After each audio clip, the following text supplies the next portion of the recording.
Hello, hello. Welcome back to the Chats and Chapters YouTube channel. Only the second YouTube that isn't a podcast, obviously. I'm still getting used to it. So we're rolling with it. I want to talk about 4 things to keep in mind for your first chapter. And these 4 things are specifically for reader engagement. So if you have been writing your first chapter, if you want to start your first chapter, if you're revising your first chapter, anything to do with your first chapter, listen up. We're going to talk about 4 things that your first chapter must have for reader engagement. So, number 1 is going to be the hook. We've all heard this. We know. Is your hook interesting? Is your first chapter interesting? It needs your first sentence, your first few sentences. It needs to be interesting, obviously. Does it grab the reader's attention? Is it doing what you want it to do and making your reader want to continue reading? If this was not your book, would it have your attention? So this does not mean to drop the readers into the middle of a fight scene with people dying and expecting them to care who's dying, because they don't know the characters. So chances are they're not going to care who's dying. It's just a fact. They need to meet the characters, grow with the characters, live with the characters a little bit, and then you can start killing characters, unfortunately. Or maybe not. Maybe don't. I don't know. I hate it when they die. So to give you a few examples of hooks from books that I really like. So The Secret History's first sentence is it's gold. The Secret History's first sentence is, "The snow in the mountains was melting, and Bunny had been dead for several weeks before we came to understand the gravity of our situation." Now, yes, that opens with someone dying, which is what I said maybe not to do, but we're not dropped in the middle of the action. We are dropped in knowing that at some point in this book, Bunny dies, and the other characters are in some type of situation about it. And so therefore we're like, what do you mean? How? He's been dead for several weeks and you're just now thinking, oh, we might be in trouble. That makes you want to continue reading. I love The Secret History. Okay. I love it. This is not a review, but just saying. The second sentence that I wanted to use as an example is from Harry Potter. Mr. and Mrs. Dursley of number 4 Privet Drive were proud to say they were perfectly normal. Thank you very much. That's not someone dying, of course, but it does give you okay, Mr. and Mrs. Dursley are very happy to be normal. I wonder why. What is abnormal? What is normal to them? Abnormal? What do they stand for? What is going on? And the thank you very much is like, they're a little snooty, which we know they are. The third example that I wanted to use is from Emily Wilde. So, Shadow is not happy at all with me. This is a very short sentence, but it leaves a question. Who is Shadow? Why is Shadow not happy with her? What is going on? The Starless Sea first sentence is, there's a pirate in the basement.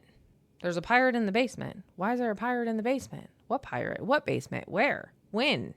All of these things bring intrigue to the story from the very beginning. So that is one thing that, of course, you need for your first chapter. You need a hook. You need something to really engage your readers, make them want to continue reading. The second thing that you need for reader engagement in your first chapter is promise. So within your first chapter, does it meet the genre expectation of the reader when they picked up your book? As the writer, you are promising your readers that you will deliver what they expect from your genre, from the blurb, from marketing that you've done, from snippets you've released and teased, anything like that. There is a promise to your readers that you're going to deliver on whatever they are expecting from that story. So this doesn't mean that your story has to fit perfectly within the box of whatever genre it is. But right off the bat, if you're writing a fantasy novel, it needs to feel like a fantasy book. It needs to have that vibe. Otherwise, the readers are going to be very confused with the snippets that they've seen, the marketing that they've seen, the artwork that they've seen versus the actual feel of the book. And they're going to be at odds, and they might put it down and be like, no, that's not actually what I thought it was going to be, what I wanted it to be. So you want to deliver on the promise that everything else around the book entails. So if it is set in a whimsical forest, you want to describe the forest and what the character is doing within the forest. Give the reader a glimpse of the magic system. Again, this is if it's a fantasy book, if there is magic. Give them a glimpse of the magic system if it is natural within that first chapter. So your first chapter sets the tone for your book. And like I said, it promises the readers that you're going to deliver on what they are expecting. So they are more likely to continue reading your book if it is what they wanted it to be, of course. Sip of tea. So good. The third thing that you want in your first chapter is going to be a question. You want your readers left with some type of question so that they want the answer. So going back to our examples of hooks, let's look at how the chapters end for those 4 books. And if you stick around on this YouTube channel, I will use these examples a lot because I love these books. So subscribe so you don't miss any future videos. At the end of the prologue for The Secret History, like I said, you obviously want to know what happened to Bunny. That's the main question. What happened to Bunny? It's a whole part of the story. How was he dead for as long as he was dead before they found his body? And they knew the gravity of the situation and anything was happening. So you want to know who the person is that's telling the story. You want to know about the other 4 people that were on the mountain. Like, The Secret History really leaves you with so many questions, to be honest. Like, it's a thing. It's glorious. For Harry Potter, Harry is left with the Dursleys. So we got to hear the whole conversation between Hagrid and Professor Dumbledore and McGonagall, and like something has definitely happened, but we don't know what. We don't know why Harry is so important. We don't understand what this baby did. Like, why are people all over the country celebrating in his honor? Like, that is what we're left with. We want to know the answers to these questions, so we want to continue reading to chapter 2. In Emily Wilde, Emily has traveled very far from Cambridge to study the Fae. So she is in an unknown village. She's worried she will freeze to death, and she is left by her host basically to fend for herself. We obviously know she doesn't freeze to death. We know she doesn't die. Otherwise, there would be no story. But we are left with questions like, what kind of Fae is she studying? How does she maneuver the situation? It's alluded that the Fae are, of course, dangerous, so we can assume she'll get into some trouble. Like, we're left wanting to know more. We want to learn more about Shadow, her relationship with her dog, because Shadow is her dog that was very unhappy with her in the very first sentence. It's leaving us questions that we want answered, so we continue to read on. In the Starless Sea, we are left with the pirate telling the girl a story the night before he is sent to the gallows.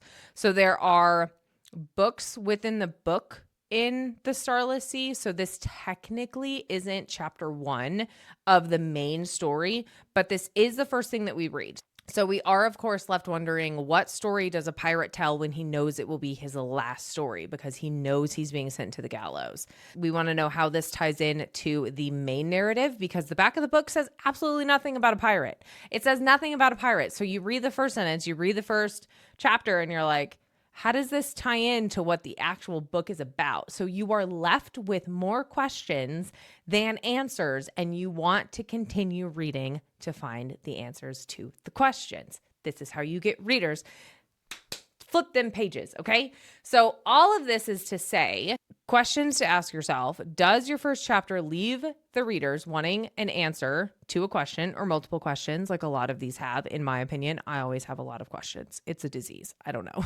Are they going to finish the first chapter and want to know more about X, a character, a scene, a location, a side character maybe that was mentioned, a problem your character is having, anything? Why should they continue to read? And if you cannot answer those questions, you need to take another look at your first chapter. If you're giving too much information away, take some of that information out so you can trickle it out further on in the story. So if you have like everything is pretty much laid out in the first chapter, that's not what we want. We want people left with questions so that they continue. My office is so toasty. The fourth thing you need to keep in mind for your first chapter is you need to have a compelling voice. Without a rock solid character, you have nothing. Sorry. but you don't. The character is the sun the entire story orbits around. So readers fall in love with the characters. Yes, the setting is important. The obstacles that the characters go through are important. The vibes are important, but it is the character, the main character or characters. If you've ever read Throne of Glass, side characters are not to be slept on. It is the characters that we keep going back for. So personally, and I know many of people feel this way, but we keep revisiting Harry Potter for Harry, Ron, and Hermione. Like if Harry was some cocky, stuck-up douchebag who had everything handed to him on a silver platter, there would be less books, obviously, but we wouldn't love him the way that we do. We wouldn't cherish the friendships that he made with Hermione and Ron because they probably wouldn't have been friends with him if he was a douche. So, like, it would have shifted the whole thing. Like, they are such great characters because that story is built on the characters and what they go through. We need to know what they want. So, within the first chapter, you need to give some kind of hint, explain to your readers what the character's main goal is. We know from chapter 1 that Emily wants to study the Fae. It's her job, it's her obsession. She has traveled a really, really long way to do so, and we want to be along for that journey. For Harry, we realize that he's incredibly lonely and he's mistreated, and he, wishes himself happy birthday because his family doesn't love him. Like, he wants a family, and that's never explicitly stated, but it becomes really obvious really fast that that is what he wants. And then he goes to Hogwarts and he has this whole found family and so many friends and this, that, and the other. But sometimes when, the school's not being rude to him, it's a journey. It's a journey, like I said. So ask yourself why your readers will care about your main character and or all your characters. Are they interesting? Do they sound like your great Aunt Sally? Or better question, do they sound like every other main character out there? Because I feel like, let's face it, books have become pretty copy and paste, at least within specific genres. And this has its perks because at that point, like, what people want. You can give them what they want. It makes it very easy. You just change some names, change some, a few obstacles they go through, obviously characteristics, this, that, and the other. But like, for the most part, it's pretty straightforward. The beats that you follow, their personality traits, how they act. You have the strong, broody male main character and the damsel in distress, whatever. It lacks creativity. Okay. It lacks a little bit of creativity. So I guess another question to ask yourself is, are you following the trends or are you wanting to craft something truly original? And I know the idea that like, there's no new ideas, this, that, and the other, but like there are ways to spin it and put your own twist on it and your own originality, even if you take a kernel of another idea. So yeah, you want a compelling voice. You want your main character, where this entire story is being told from, to be interesting, to be strong, to be distinct. Crafting a compelling voice requires you to really know your character, maybe more than you will ever actually share on the page. But that is getting into something I have planned for another video. So be sure to subscribe so you don't miss any future writing videos that I have coming up. This isn't info dumping. It's giving the readers snippets, making them interesting. And like I said, this will keep the readers wanting to read on to chapter 2. I hope that this short video was helpful. Those are the 4 things that I would keep in mind for your first chapter. You want a hook. You want it to be interesting. You want your readers left with questions. You want to deliver on the promise of the premise of your book. And you really want your main character that we're getting in the head of, that we're getting to see firsthand. You really want them to be interesting and not just like every other character, unless that's what you're into. And then you can totally do that. It's up to you. It's your book. Like I said, I really hope that you enjoyed this video and it was helpful. It gave you some things to ponder on, maybe something you hadn't heard of, or in a way that you maybe hadn't heard of where it really helped you, I will put a resource in the description below, and you can just sign up for the email and it will send it to you, ask you some of these questions, and that way you can have like a reference guide to go off of. Hope you enjoyed this, and we will see you back here next week.